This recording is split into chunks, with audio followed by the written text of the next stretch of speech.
Let's look at question 4. Ball A and ball B move towards each other along a horizontal surface. Ball B has a mass of 0.3 kilograms and an initial speed of 15 meters per second. The balls collide.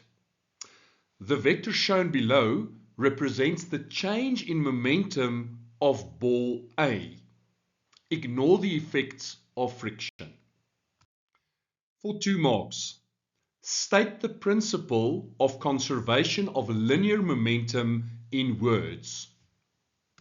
The total linear momentum of an isolated system remains constant. Also for 2 marks, what was the initial direction of ball A? Choose between left or right. The correct answer is right. There are 2 possibilities. The question states that ball A and ball B move towards each other. So the first option, A to the right, B to the left. And the second option, B to the right, A to the left. Let's start by evaluating B to the right, A to the left. The change in linear momentum is given for ball A. It's a positive value, so that means the increase in momentum will be to the left. Now let's consider this scenario practically.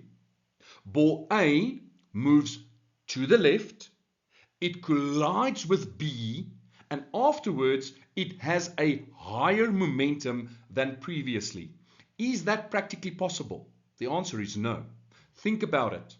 A vehicle collides with another vehicle, and afterwards that vehicle was moving from right to left, for instance, is moving at a higher velocity to the left after the collision. From a physics point of view, that is impossible.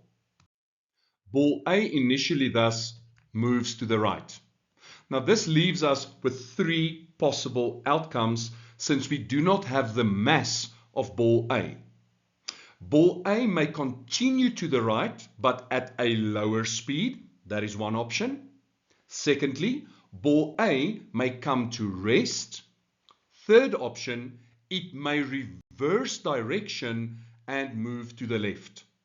What we do know is that the change in momentum of ball A is directed to the left.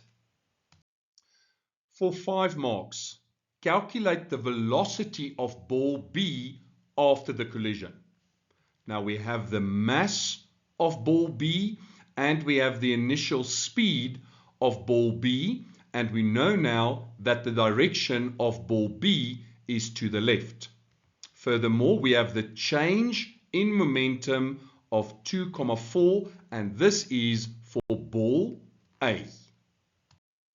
For ease of calculation, let's define left as positive and right is negative.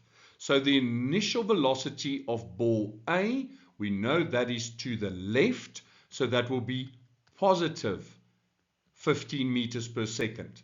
The mass is 0,3, so that remains 0,3.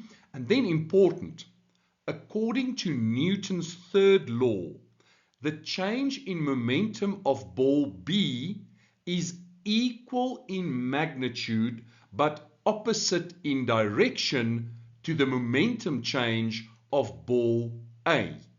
So for A it was 2,4, for ball B it's going to be negative 2,4. So we can say that the change in the momentum of B will be equal to the mass of B times the final velocity, which we are interested in, minus the initial velocity. Now our change in momentum for B is negative 2,4. The mass is 0,3.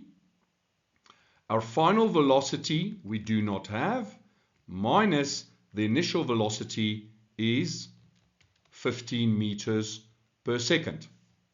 So that gives us negative 2,4 equals 0,3 times the final velocity minus 4,5. So that then gives us 0,3 times the final velocity equals 2,1. So the final velocity is equal to 7 meters per second. It is a positive value, so ball B continues moving to the left at 7 meters per second. And this was question 4, and this was the final question, and it counted 5 marks. And that's a wrap for question 4, 9 marks in total. I hope you found this video helpful. Please like, share, and subscribe. And join me next time when I discuss question 5 on work, power, and energy. It's one of those questions that many students find a bit more difficult, but I hope to make it a bit easier for you.